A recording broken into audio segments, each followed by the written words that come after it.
Hi, I'm Carrie, a stroke survivor and a member of Bind, and today we are welcoming Laurel, an attorney, a licensed professional counselor. She also happens to be a survivor and a member on the board here at the Brain Injury Network.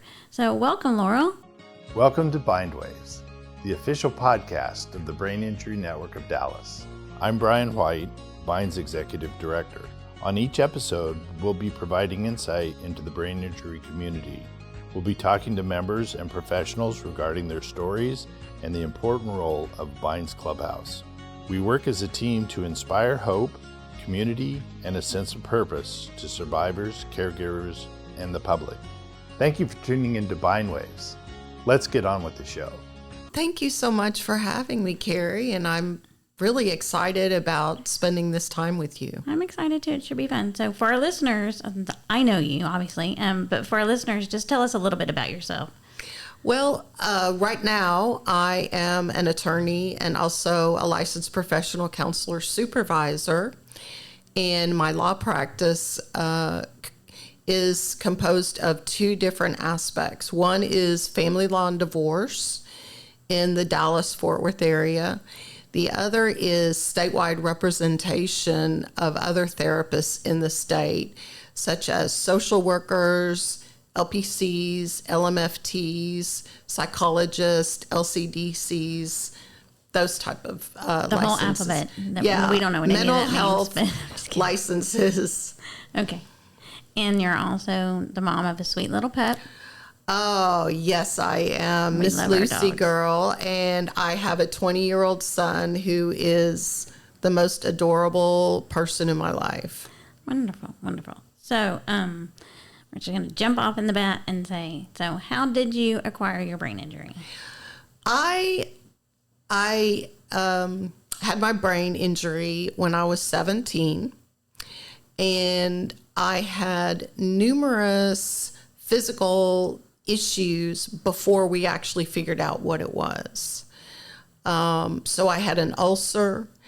The doctor thought I had diabetes. There were just numerous tests that I undertook. Finally, I lost my hearing in my right ear, and I was taken to an audiologist. And the audiologist was the one that discovered that I had a mass in my head. Oh, wow. And that was the reason I couldn't hear. And so I, at that point, went to the hospital to have some tests run to find out a little bit more. And this was, I actually had the surgery, the surgery to remove the brain tumor December 26, 1979. And so at that time, there was no MRIs, no PET scans, no ultrasound, and CAT scans had started to be used on patients early in the 1970s. So it was actually still a very new procedure, but it was one that was extremely helpful in defining the fact that I had a brain tumor. Wow, that's crazy to think that technology has come so far. So far. We're so lucky. But so you were 17, so you had your brain surgery while you were still in high school. That's correct. I was my senior year. Oh, wow. Did that impact, make it harder for you to graduate? Did it take longer? Or did you just power on through and get it done? I was not capable of studies for pretty much my whole senior year. Interestingly enough, I had done enough of my classes so that the only class that I really needed to graduate was English. And the first part of the school year, we didn't know yet what I had. And so I would just throw up in the morning and go to school. Yeah. And it just got to be routine. And it's just one of those things that's kind of like putting lobster in a pot where it just gets warmer and warmer and warmer and you don't realize it. I was having so many medical symptoms and I just kind of managed day to day. And then when they figured it out, it was halfway through the year. And so I pretty much had not really done well or efficiently in my first semester. And I had a really, really nice English teacher named Mrs. Crow at Richardson High School. And she let me miss like a whole section of school. And I'm not sure if they would have done that today. But back then, I was an honor student, and I had, I was in all honor classes and an excellent student. So she just let me not do stuff. And it really allowed me to graduate on time. So it's kind of interesting to think back to that period of time, because here girls were worried about what they were going to wear to homecoming, and I was worried about whether I was going to throw up that day or not. And, other people were worrying about what dress they were going to wear to prom, and I was trying to figure out what wig I was going to wear to prom. So it was definitely a different reality for me. I had a very supportive boyfriend, David Connell, and his parents were wonderful, Max and Pat Connell. And so, it was a very different experience for me than for most high schoolers. I would say so. That's great. But it's good that you had a support system, and it's good that your teachers were that trusting, because, I don't know that would happen today. Yeah. I don't think. But, it's also impressive that, a lot of people with a brain injury, it's hard to study even after we've gone through our recovery and our cognitive training and all that. But you didn't only graduate high school, you went on and got a law degree. So that's pretty impressive. So where did you go to law school, and how did that all work out? Well, I had really started wanting to be a lawyer when I was 15 or 16. I'm not even sure why. It was something that not only was a goal of mine, but it was something I was going to do. So I didn't really I didn't try to let what had happened to me interfere with my ability to go on with school. And for some reason, I was able to do it. So I went to Baylor Law School, Sick and Bears. Had a, really good experience there, small classes, and that was definitely a really good law school for me to go to. It's a great school. I'm biased. I went there too. Not to the law school, but my cousin and my uncle went to the law school. But it's a good school. It is a good school. So yeah, awesome. Well, I guess, do you think that your brain injury in any way impacted your career as an attorney? I don't think really as an attorney so much. I think because I went through that experience, and then I went on after I became an attorney to go become a licensed professional counselor. That, I think, really impacted my ability to be a good attorney, meaning the type of work I do is very emotional, doing family law. And I think my experiences and my education and background as an LPC, as a counselor, really helps out with the family law situation. What made you decide to get your LPC? Was it just the way the law firm was going, or was there another reason for that? No, it didn't have anything. In fact, when I started to do it, it was like a totally separate thing in my mind. And it was a desire of mine to learn more. One of the things that is different now than back then in the 70s when I had this is there was no understanding of the connection of counseling or mental health to brain injury.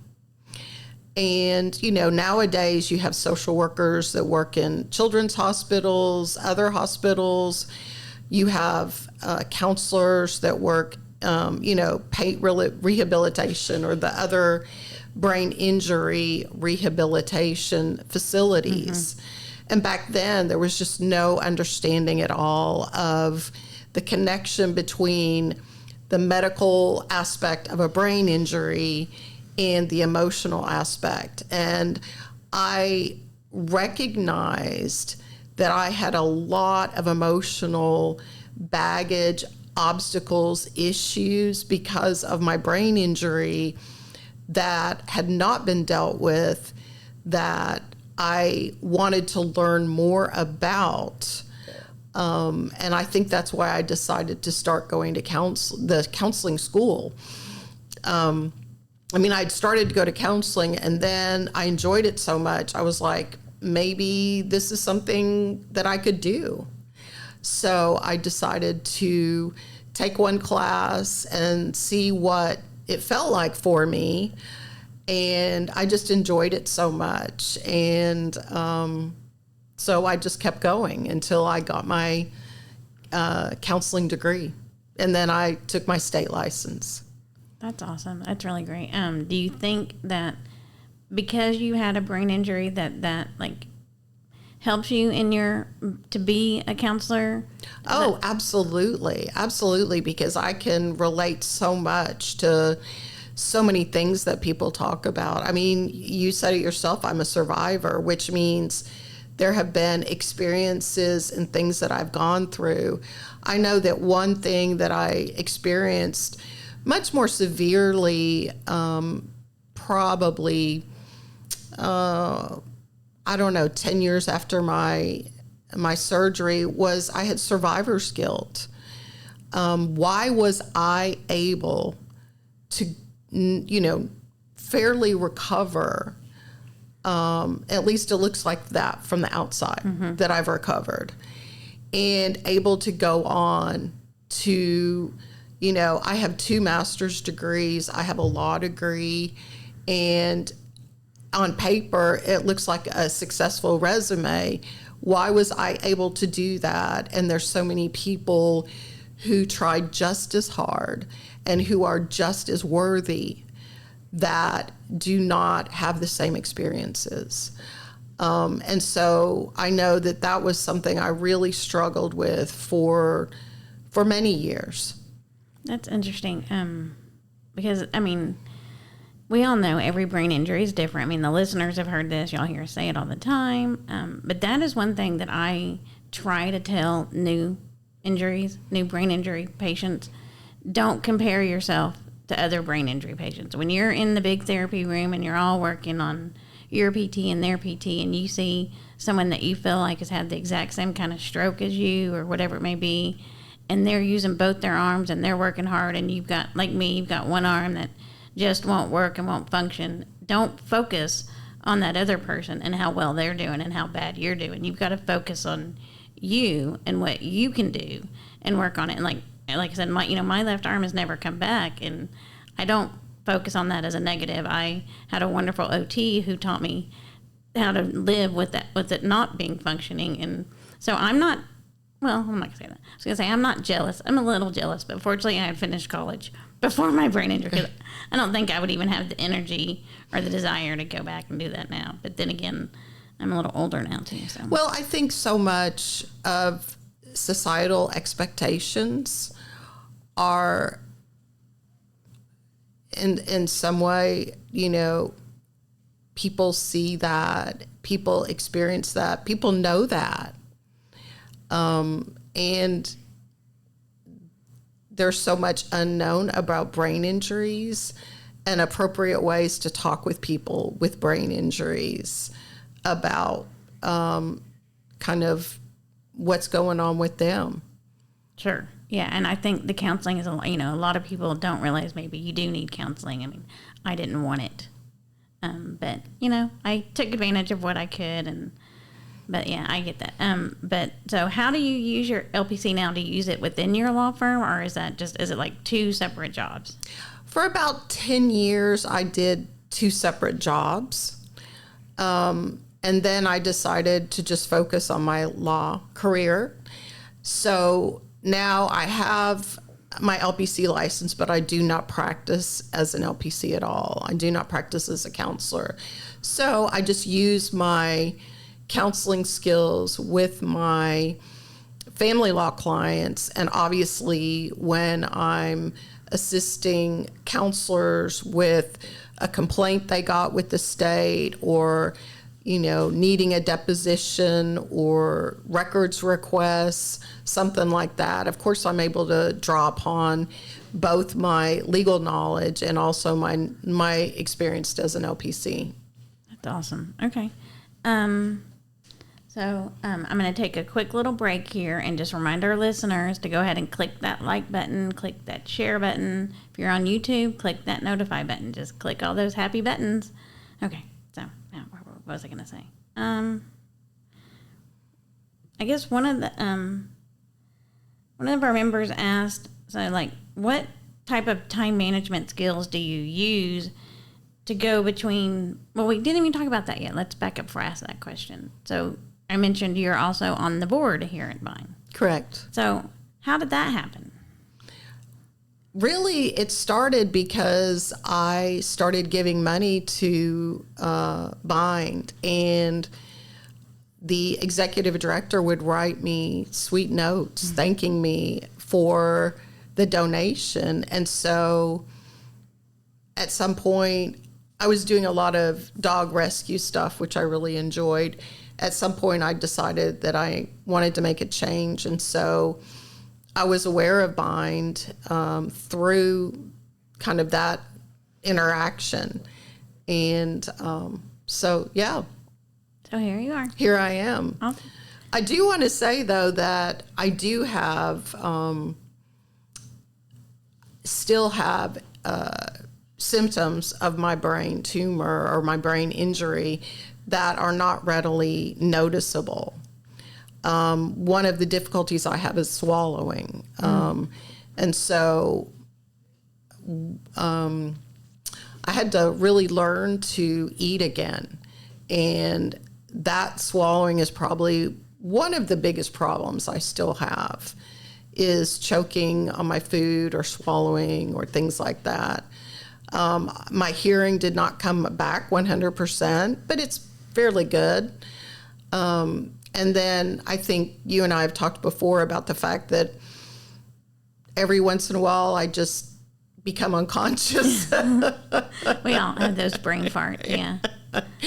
So fortunately, that's never happened while I've been at work or while I've been in the courtroom.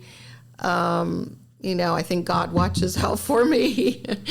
But, I don't want to give the impression that everything's rosy for me, that I've, 100% recovered and I'm totally fine. Right. We all say that, brain injury recovery is forever, and there are still, and I appreciate you admitting that, because a lot of people think that, you're one of those that it's more of the silent disease. You look 100% normal, 100% fine. There's nothing wrong with you. So I appreciate you being honest and telling us that, there are days that you still have fatigue or brain farts or whatever you want to call them. And I was laughing at you as you were talking about the swallowing, because I had issues with that too. A lot of, stroke patients have that problem, and the aspiration. And so it's kind of funny. It's kind of a running joke here at Bind. We have so many speech therapists on staff. And like when we're eating lunch or drink water wrong way and someone's just coughing and other people are like freaking out. And the speech therapists are over there just going, they're just aspirating. They're fine. They'll be fine. Just give them a minute. So when I start choking, my family looks at me like, okay, is it going to resolve by itself? And then finally, if I'm still choking, someone will come over and pat me on the back and help me, dissolve whatever or resolve whatever. Yeah. And then I'm like, okay, I'm fine again. So, fortunately, my family has learned that they don't freak out anymore. Yeah. Mine too. Yeah, they've just kind of adjusted, right? They kind of have to. Again, it's not just us that have the injury; it's the whole family. So they have to relearn how to do that. And Yeah. It's definitely a new, interesting thing, and it's awesome that, I mean, I know you've got married since then, too, so, he's learned how to deal with that, and I know he helps you with a lot of stuff, like your CEU training, and that's kind of, I know you do a lot of that. You do a lot of training for the LPCs, for other LPCs. Yes, I do. I have almost a monthly webinar where I am able to, give a 1 hour CEU. My next one is October 4th. And so I'll put a plug in for that. Feel free to look at my website, laurelclement.com, if you want to sign up. Awesome. And most of our listeners, I think, would know, but maybe not. And I know, but I'll let you tell us. What is a CEU? Continuing Education Unit. And that is something that a licensed therapist would need yearly for the state. Okay, yeah. So you have to have so many hours every year to renew your license or whatever it is. Yeah, it's actually every other year, but you don't want to wait till the last one. No, right, exactly. So now I'm going to go back to that question I was going to ask earlier. So what types of time management skills do you use that help you, like, travel between being a board member, between being an attorney, between being an LPC, between being Lucy's mom, between being a mom, between being a wife? I mean, that's a lot of hats. That is a lot of hats. One of the things that I have learned to do is narrow down my methods of communication. I don't give out my cell phone to anybody but family members or really close friends. I either text or email. I don't have, and even if people do call me, I have a voicemail message in another language that usually discourages people from leaving a message. And so for me, narrowing down the communication methods really helped me to be able to keep my calendar straight. That's interesting. That's a good idea. So, what would you say is your biggest takeaway from your brain injury? I mean, like you said, you were so young. Well, for me, probably my health. I have probably worked out 4 times a week for 45 years. Good for you. So I would say that not being able to walk, not being able to eat, not being able to write has a extreme impact on your appreciation, I think, for being able to do those things. And so I really try to exercise and I love exercising because I recognize that that is one of the ways that I can stay healthy and be in better health and not go back to that person that couldn't even get out of bed. Good for you. Yeah, that's good. I like that. So what advice would you give to other survivors, or new survivors, I should say? It's maybe not just other in general, but... Well, I think you talked about it yourself, and that is recognize that every brain injury is different. Recognize that everyone has different capabilities and abilities. I think one of the things that's great about, 2024 is the fact that there are so many support groups. I would encourage survivors to take up, whatever support group they can. I know on the website for the paid rehabilitation, they have a list of brain injury support groups all across the state. I know there are numerous Facebook groups. I belong to a couple of them. And I think there are ways to get support that was not available years ago. There's ways to get support that wasn't available 15 years ago when I had mine. So, yeah, it definitely changes a lot. But, Laurel, I want to thank you so much for coming and giving some of your time and being so honest and sharing with us today. Thank you so much, Carrie, for having me. I really appreciate and love the organization of Bind, and I think it really contributes a lot. Thank you so much. All right, thanks. Okay. So I just want to also remind our listeners, if you want to contact us, of course, you can email us at bindwaves@thebind.org, or you can find us on our website at thebind.org/bindwaves. Also, you can find us on Instagram at bindwaves. I encourage you to follow us on all those places. Follow us on Facebook at just the BIN, Brain Injury Network. And if you want to become a member or a volunteer, for more information, again, visit the website, thebind.org. And as we always say, don't forget to like, share, subscribe on all your favorite platforms. Remember, if you want to watch us, we're on YouTube, and you can watch us and listen to us there. And don't forget, you can find all our episodes on all your favorite platforms on Thursdays. So until next time. We hope you've enjoyed listening to Bind Waves and continue to support Bind and our nonprofit mission. We support brain injury survivors as they reconnect into the life, the community, and their workplace. And we couldn't do that without great listeners like you. We appreciate each and every one of you. Continue watching. Until next time. Until next time.